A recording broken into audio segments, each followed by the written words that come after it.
No, I realize that, but every time I call you people, you're talking about chakras and crystals, and I just wanted to order the herbal tea. I mean, yeah, no, I realize that's the kind of story you are, but every time I call, I just want the tea. I need it to sleep. I have some. I actually have to go. So that order will go through, and we'll talk about the crystals and the chakras next time. And maybe you can sell me on, I don't even know, and I don't need my house smudged again. The last time my house smelled like a string cheese incident concert for a fucking month. Anyway, yeah, I gotta go. I got a guy here. He's gonna work on the roof. Yeah.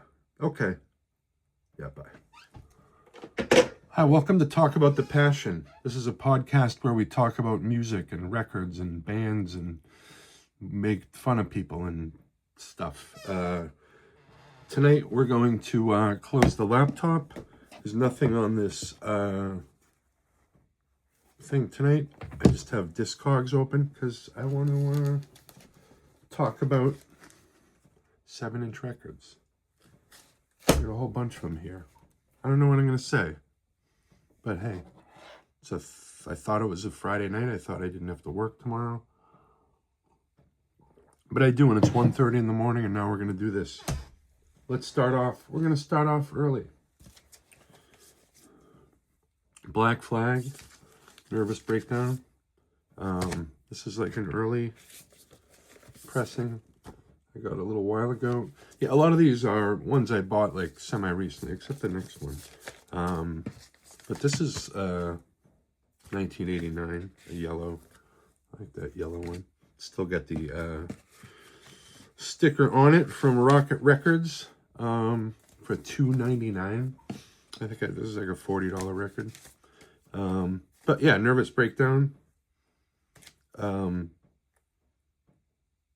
Fucking SST. This is SST Records #1. It's not the first one. The first one has that like just regular. Doesn't have that font. And this says "Fix Me." I've had it and wasted. It's like a perfect introduction to this band. The first 7-inch I ever got by them was TV Party at a place called Popcorn Records in Swampscott, Massachusetts, which was a little, wasn't really a chain. I think there was 2 or 3 of them.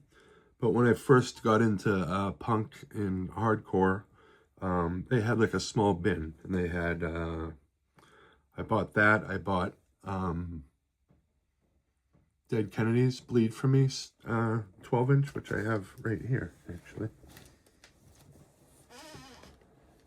But this isn't the original one I bought. But I'm going to talk about that record at one point because it was the first punk rock record I ever bought. And they had Halloween there. But anyway, that's where I sort of, I got Everything Went Black there. And it was that weird one that had like the stuff blacked out. But that's a great compilation. But this one is an original that I did get. This is the first SOA 7-inch, which of course has Mike Hampton, who went to Faith, and then Henry Garfield, Henry Rollins. And this is I think the second pressing. It's the one that doesn't say SOA on it. But yeah, I bought this record at a record show in probably 1988 or 89. It's probably 18 or 19, and it was like for $40. And this probably goes for $400 or something at this point. And then they put out the Discord box set, which I have up here and I've never opened. Not because I'm going to sell it at some point, but I just haven't gone around to it. And then they started selling those singles from that box out of the box for people that couldn't get the box. Every once in a while, Discord would say, oh, we have a few extra copies of all of them. I think they've done all of them except the Teen Idols, unless I've missed it. And that's probably my least favorite. I mean, it's a great record, obviously, but out of those first 6, for the government issue, SOA, Youth Brigade, Teen Idols, and then the 2 Black Flags. Teen Idols is probably my least favorite, maybe. I don't know. Youth Brigade is like a underrated heavy hitter there, but anyway, when they were releasing these as single ones, I was rebuying them. So even though I have the box set up there that I haven't opened, maybe I'll do one of those unboxings where it's like, people do those like right after they come out, but I'll do it 5 years. I don't even know when that fucking thing came out. But I did buy this. This was one of the ones I bought out of. Well, I've bought all of them, but this one I pulled out to talk about because government issue is, and I hate that expression, low key. This is low key, but they might low key be my favorite DC band, and the main reason is because they, like the Beatles and the Rolling Stones and bands of that ilk, changed their sound so drastically over in like a short period of time, progressed into, because this is from 1981, and then, you think about like Joyride, which was, I don't know, 3 or 4 years later, or the Make an Effort EP, and this is just like fun, silly punk rock. This has, Asshole, Bored to Death, the first version of Sheer Terror, which they put on, most of the records until like later. It's not on like Strange Wine and You or any of those ones. And I've been buying those reissues that Doctor Strange has been putting out. A lot of those later records. I love that self-titled one. Strange Wine. They're all great. And Tom Lyle has remastered all of them. And they all sound great.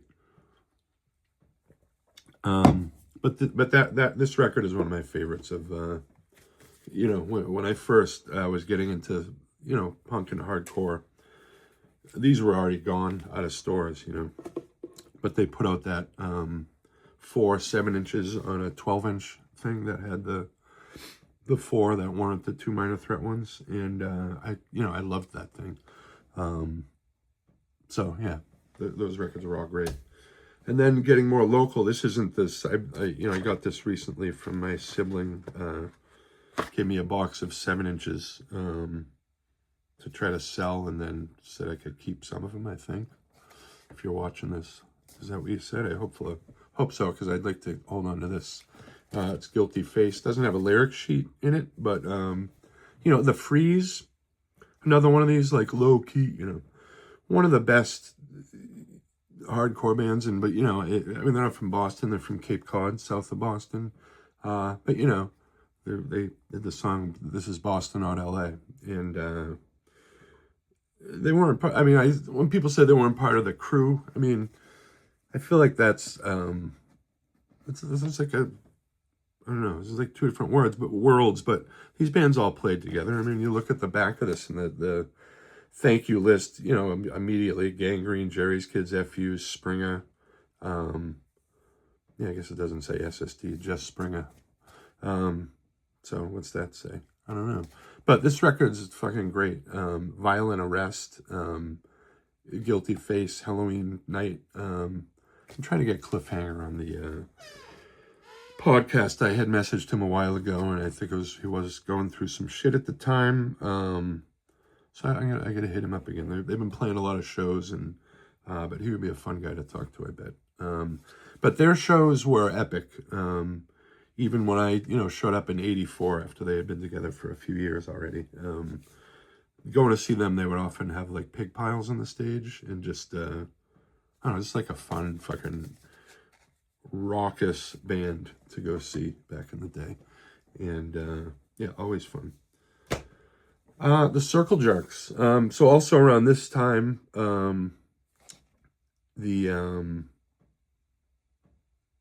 there was a lot of movies coming out, like Suburbia, which in retrospect, when you watch that movie now, it's it's a little. I watched it again maybe a month ago. In that movie, like that whole Skinner guy in the pit, like confronting that girl. That's kind of hard to watch, and just like a lot of the, of course, a lot of the, this is a lot of the best scenes in that movie are the the live scene, like TSOL is great in that, and the Vandals and DI are fun to watch, but you know, just the main story is fucking stupid.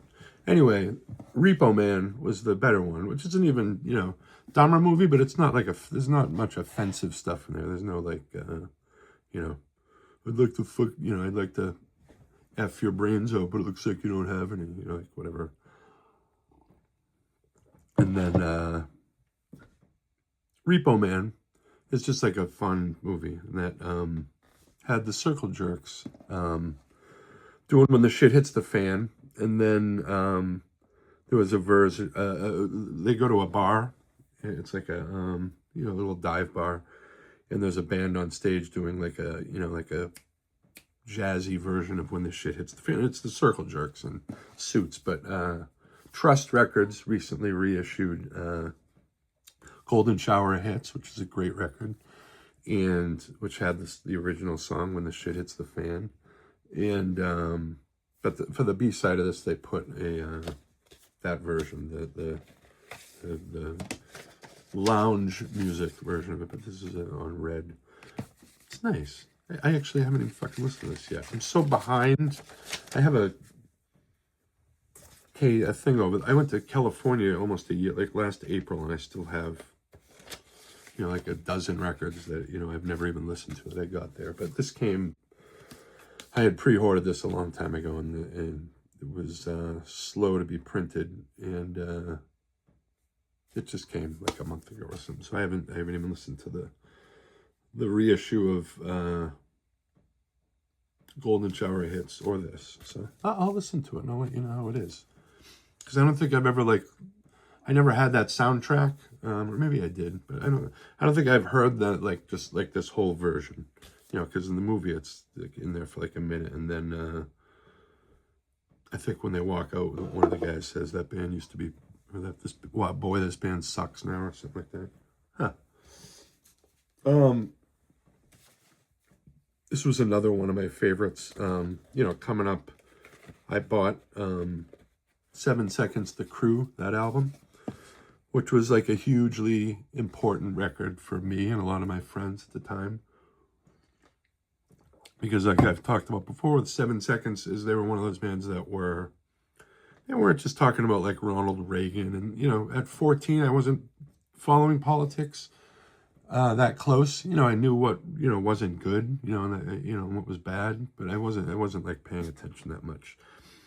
I was still fucking balls deep in, you know, Pierce Anthony books and just fucking playing D&D and, you know, failing at talking to women because I had that mustache. And but 7 Seconds was talking about racism and making fun of jocks, and you know, there was straight edge a little bit, and I wasn't necessarily straight edge, but I liked bands like this and, you know, SSD. You know, even though, you know, they're considered like a hardline, you know, one of the first hardline straight edge bands. I think that was sort of a misunderstanding because Al Barile, you know, had that song "The Choice," and then he had that little thing, you know, inside the first record, and then just the lyrics on the "Get It Away" record were very, you know, for me in high school, I drank here and there, but smoked pot. I smoked cigarettes for a long fucking time, but it was nice to see that you had, like what Al Barile said, you had a choice. And it was like, so it was cool to see that, oh, there was like other kids that were into this kind of music my age. Well, they were obviously a little older at that time. But these songs written when they were younger, and sort of saying you don't have to go to fucking keg parties and that kind of shit. Because, you know, even though I did some of that stuff, I kind of wanted to do that with my friends and, you know, have 4 or 5 of us and we'd be listening to Iron Maiden and Ozzy and, you know, and then eventually the Misfits and 7 Seconds. We're getting high as a kite listening to, you know, fucking Drug Control. But so I had the Crew and then went back and, you know, bought this record, and this is an original on Squirt Down. I think this was reissued. And, you know, I love this record. It's like the cover is fucking great. And this says, yeah, this is the Angry, which they redid on the Crew. As This Is the Angry Part 2. But this and the Skins, Brains, Guts 7-inch, which I thought I brought over here, and then it disappeared. It's not in the thing over there or in the 2 here, but it was here earlier. And that record's kind of silly. But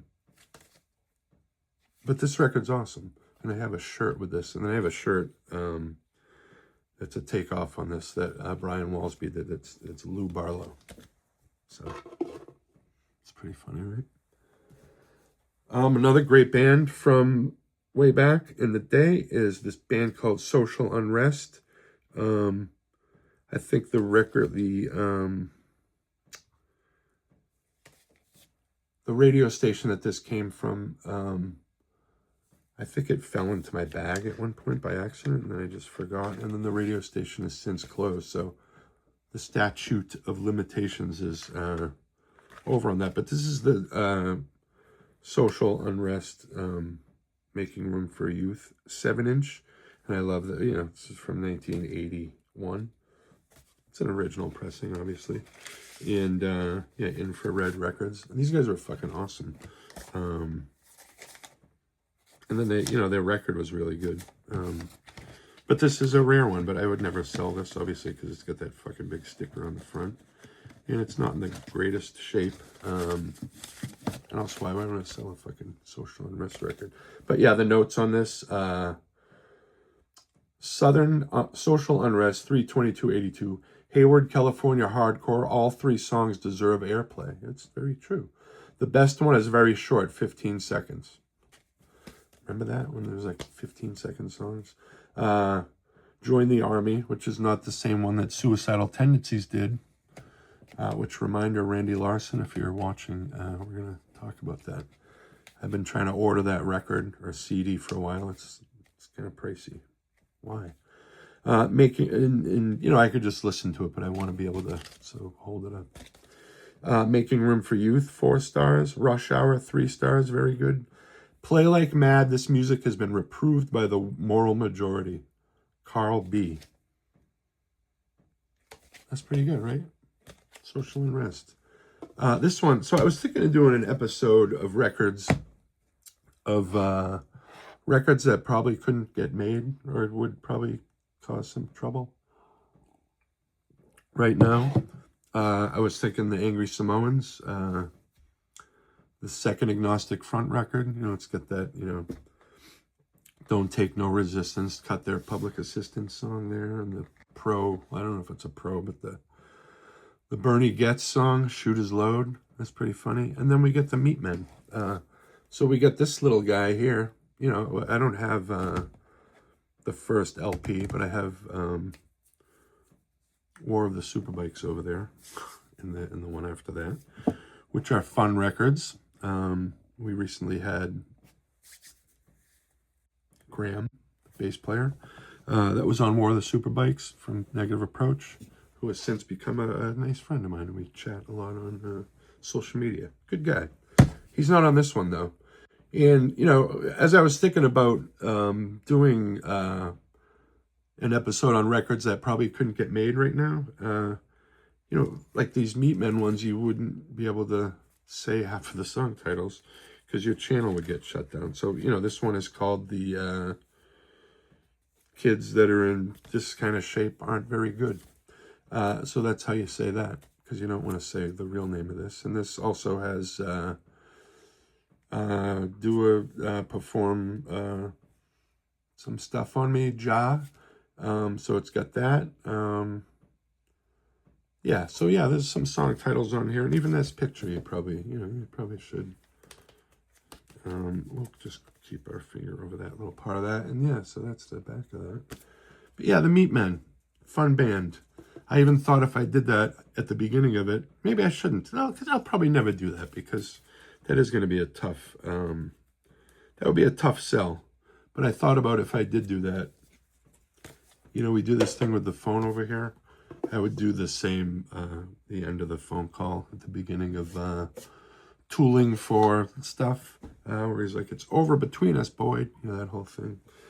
One rant, if you know that album, you know what I'm talking about. God These guys right here. We got the 4-pack of these. The Firewalker 7-inch by these guys, Slapshot. And this has Chip on My Shoulder and Moment of Truth. There's a blue one. A yellow one. I thought I had a red one, but these other ones are 2 black ones. So I don't know what happened there. Someone come in here and steal one of them. But this is a great 7-inch. I love this lineup. I just love I always love this picture. And R.I.P. Jordan. Jamie from SSD. You know, Mark, Choke, Steve. But I love this lineup, and the record, Sudden Death Overtime, is an amazing fucking record. And, you know, I love Slapshot. They're one of my favorite bands. And everything. I like even that weird record they did with my friend Daryl. And then, you know, the later ones with Craig Silverman, that self-titled one. And the Just Can't Hit. No, that's Sheer Terror. The last Slapshot one is really fucking good. And but Firewalker, that's a great song. Haile Selassie is a fake, you know, all that anti-religious stuff. But yeah, but that LP rules. Sudden Death Overtime and Step on It are the best ones. We had this Providence mug on here the other night. Now you can see, maybe there's a little map of the streets. It's very nice. Support your local stores that sell shit like that. That's where I got that. Speaking of Slapshot and Tang Records, you know, they were a pretty cool label at one point. And, oh yeah, we can do this with this record, which we talked about on another episode before. This is Stranglehold, which had, these guys are more like a rock, you know, garage rock band. Sam All Over and She's Not Leaving are like fucking perfect, just poppy, just fucking great songs. And Chris Daugherty from Gangrene plays on this, and this is a first pressing. This is Tang Records number 3. I think number 1 is the Gangrene sold out 7-inch, but this was back in the time when Tang Records used to put these little things in here, either looking for records or records to sell. But yeah, at this time they were looking for copies of some Screwdriver records. But of course, they spelled it with a C. Were they trying to be coy, like we weren't going to know? But it's, you know, well, I'm not going to excuse like, oh well, it's the before the racist stuff, because it's all shit. You know, it's one of those things where, and I had that all screwed up record at one point, and then I just sold it because. You know, why have that around? And I think I can't see because I'm fucking old and there's not much light here. But I think Dickie Barrett, yeah, Dickie. I think Dickie Barrett drew that. It's a pretty good rendition of Chris Daugherty right there too, right? It's good 7-inch, and the record they put out after this is fucking great. So I got a lot of S records here. So this is Scream, Mardi Gras, Land Torn Down. Of course, they got that fucking guy from Nirvana right in the fucking front. The guy that had a baby out of wedlock. Nice guy. But this is these records were. I never. It says Master Chef Eli Janney. So does that mean he mastered this? But these songs were on that last record that he's on. But I also have a test pressing of this because I collect Scream records. Because, as you know, they're one of my favorite bands, and bass player Enoch has become a very dear friend of mine. So, yeah, I collect their shit now. And I got this on Discogs a while. Discogs. See that? That's like getting Discogs and Discord records. And this isn't even on Discord records. But Mardi Gras is a fucking great song. And it's another one where you're like, how come Pete Stahl doesn't get more accolades for his vocals? because he should. But these are fun, great songs. It's a great little 7-inch. And then, moving forward in that same world, these guys toured together a lot, even recently. Soulside, Bass 103, 7-inch. There's not much you can say about this, about Soulside that hasn't been said, because if you're a fan of these guys, you know how good these two songs are. Bobby's lyrics are fucking great. I always love this picture of them inside. You see that? Soulside, another one of these bands. I took a break from hardcore. I was recently on the Drew Stone podcast talking about Bob Weir. So that's kind of where I was for a little while, and I missed out on a lot of this stuff. But yeah, if you track down that episode, I'm on there with Brian from Shadows Fall. And yeah, that was a lot of fun. Taking a break from talking about fucking Budgie and UFO for a day, because that's all I've been doing for a little bit. And that's why we're doing these, but we are going to get back to the yearly ones after this. So also around that same time, I was talking about, getting into stuff in 1984. So I missed out on a lot of the early Boston hardcore bands, because by the time I saw them, they were doing the rock stuff, which was fine. Like I've always said that I liked that. I always liked those records. Those bands did, DYS and SSD and the FUs and Straw Dogs. But, a few years later, like when I was around 16, 1986, bands like Youth of Today and Crippled Youth came through Boston. And when I saw them, I was like, this is what I imagine that must have been like to see those bands, because they carried that spirit so well. And, Crippled Youth came through. This isn't an original. This is the reissue that came out a few years ago. And they did a really good job on this. It's like a red 7-inch, and it's got this great little booklet in it. And, so yeah, when these guys came through, I'm like 16 when I see them, and they were young kids. And, literally, most of these pictures in here are from, there's a lot in here from JJ, from Boston, from there when they played the Rap. But there's pictures of in here. Yeah, like this is how old these fucking kids, they were like 13 and 14 years old. And I think the second time they were going to come through, yeah, like, is this kid 11? Like, what? And I love this, like, this Porcell in the crowd, fucking, because they were, Porcell and those guys were probably a few years older than them. And is that Richie Birkenhead there too? Maybe? I don't know. But yeah, Drew, who went on to be in Into Another, one of my favorite drummers. But yeah, look at how young Matt fucking Bold is here. But they were just a lot of fun, and they were, another one of these, like, too many kids are screwed up, no alternative, no. Too many kids act like dicks. I always love that line. And the kid's voice is breaking halfway through. But they were supposed to play another time, and I remember, like, and I don't know if, like, someone just said that, but, like, an Al Quint or a Mike Gitter, because at the time I was, 16, and those guys were, like, 19 or 20, those older guys. They always used to tell you shit, so. But I remember one of them said the drummer got punished, and that's why they couldn't play the show, which was believable, because they were fucking young kids. But they were fucking good, because they had the whole, for being this young, and Youth of Today was a little older. It's amazing how they were able to, like, dial down, like, the guitar sound, and just, like, the vibe of what SSD and DYS were doing in Negative Effects. I mean, it sounds like that stuff. Just sort of like that band, Boston Strangler, like, years later, had that guitar sound down.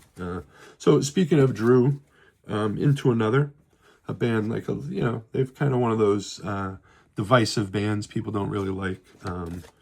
But this record is great. Poison Fingers with Herbivore.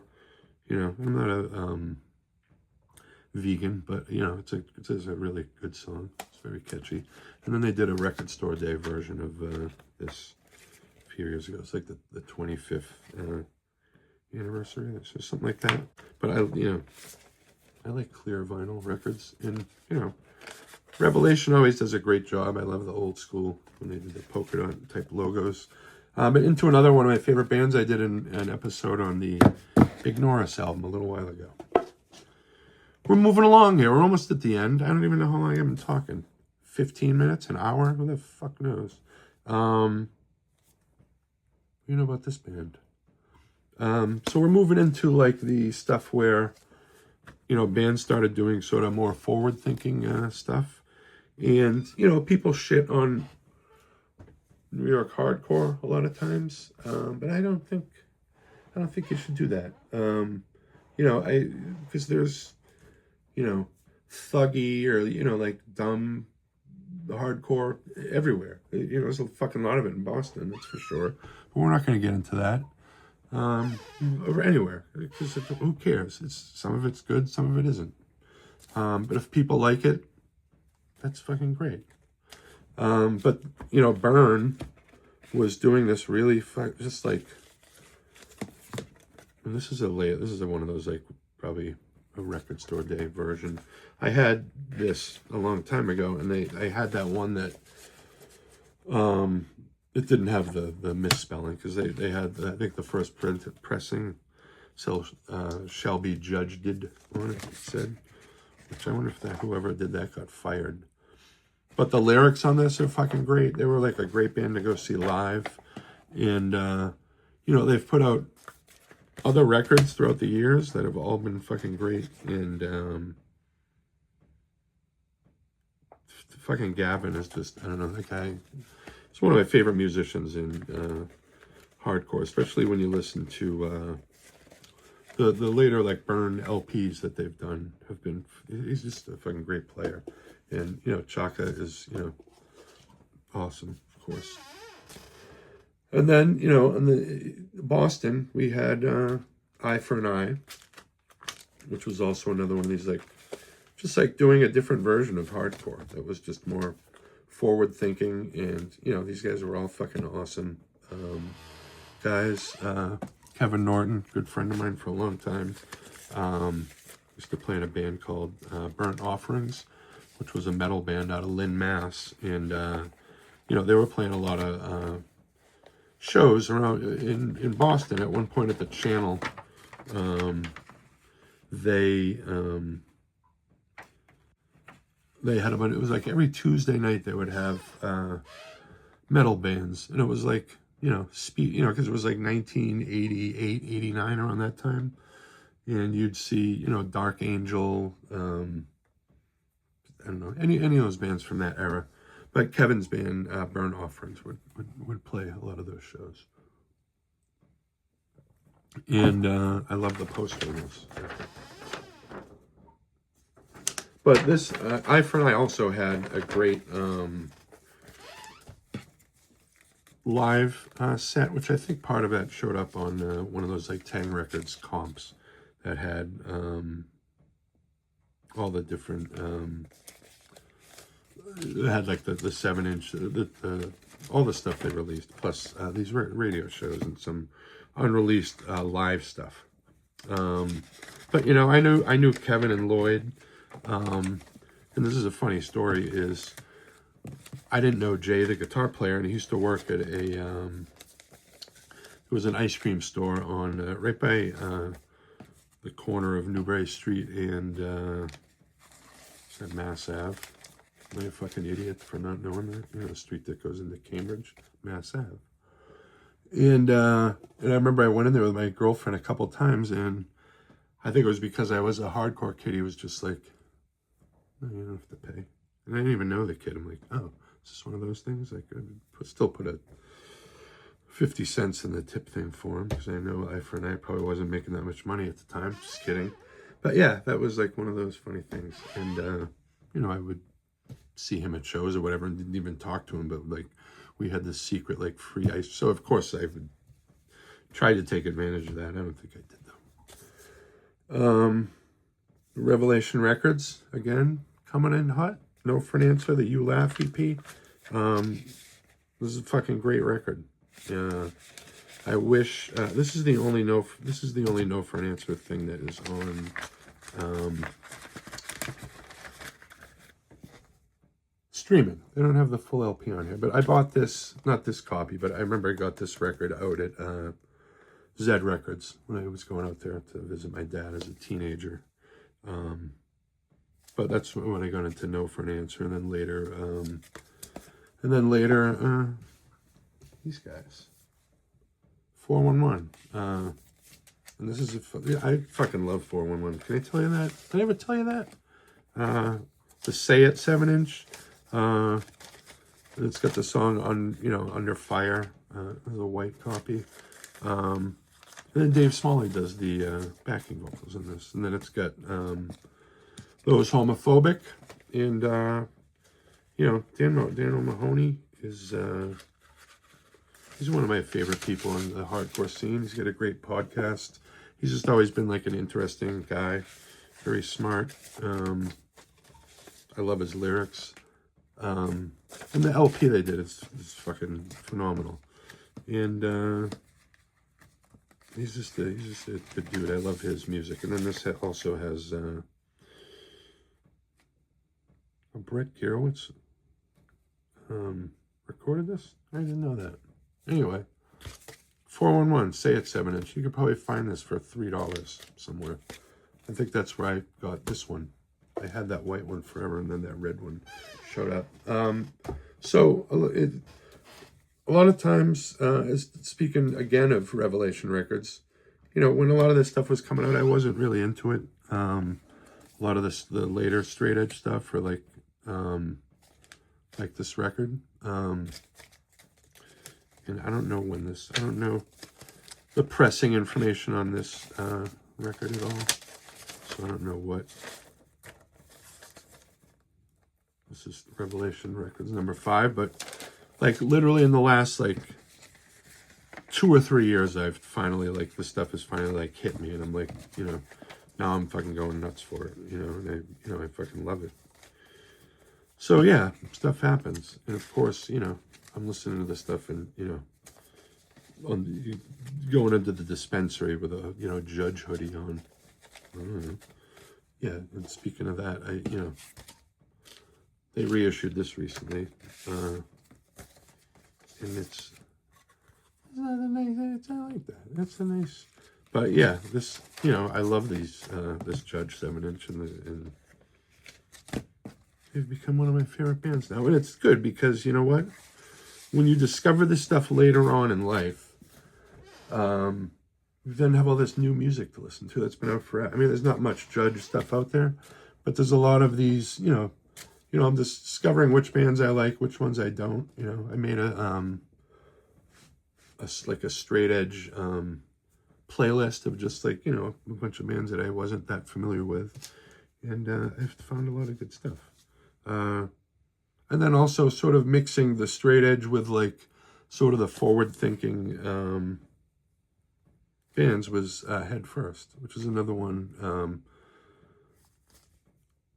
I might have got this out at Zed. I know that I know I got the 12-inch out there, which is really good. The Fire, whatever that thing's called. But these guys were, the song Self Edge on here is another one of these. Just, very just these guys had really good lyrics, and this doesn't have a lyric sheet in it, so I think this is a later one I got or something. But these guys were, if you don't know these guys, just good fucking solid hardcore band. Yeah. We're getting down. We got 5 or 6 here left. We're going to go back to Boston. And, not the best Only Living Witness stuff, obviously. The record, the full length. But this is the first record with guitar player Kevin Stevenson on it. And, this is the more hardcore stuff. And, this is Roy on bass. Complex Man, Dying System, Bad Blood. I love these songs, but of course they got better on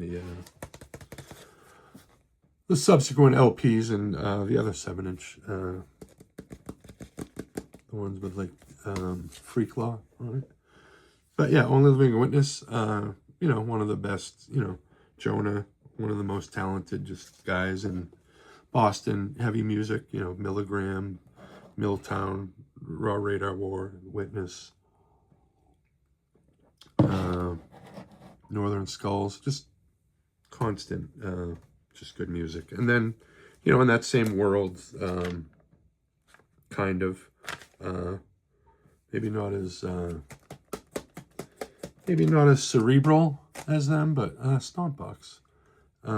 This was just like a promo, the Halloween Day Massacre. No Woods.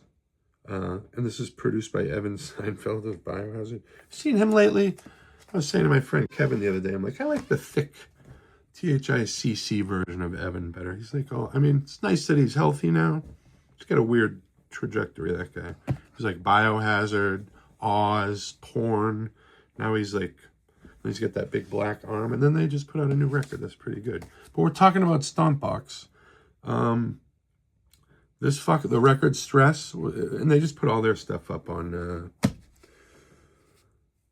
streaming recently, and which is good. Sometimes the light outside, I have like the motion light goes on, and then I think, you know, I get a lot of animals out there, and I put 2 apples that were getting a little bad. I put them on the railing for the animals to come and get. So hopefully it's that, not a guy.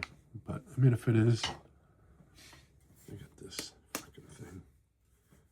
It's a LA Dodgers bat. They got another bat over there. They got like an actual bat. And then I just look, well, I used to look mean, you know.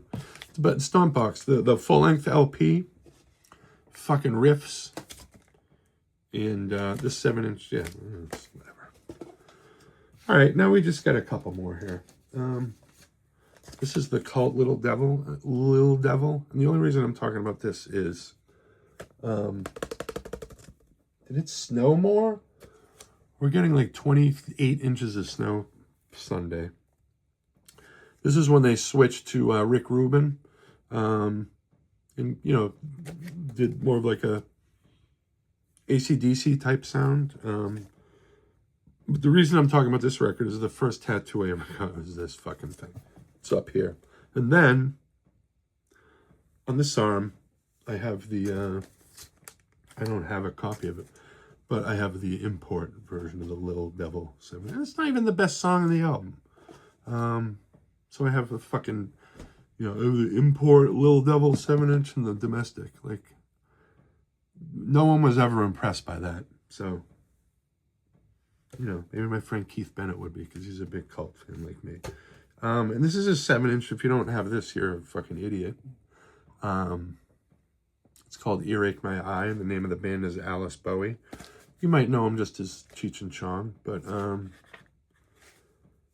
one of the best songs ever fucking written. It's like the hardest, this is a hard-ass song.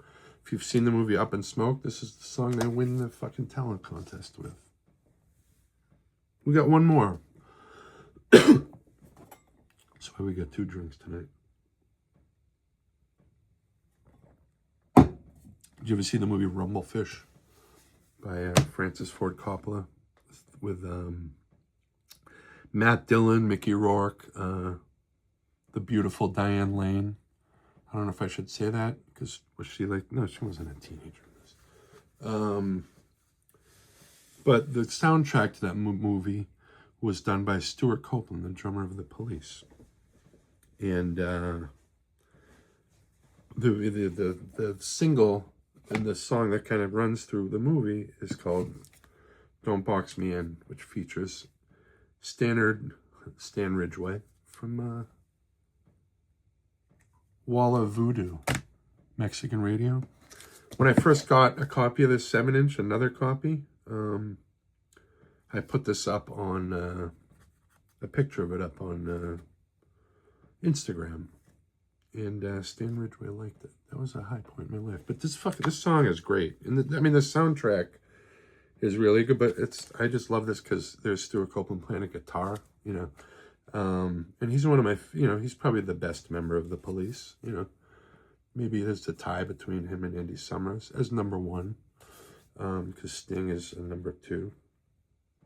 See what I did there? Not really. I mean, does Sting really deserve a bad rap? He's not like a Bono type of guy, I don't think.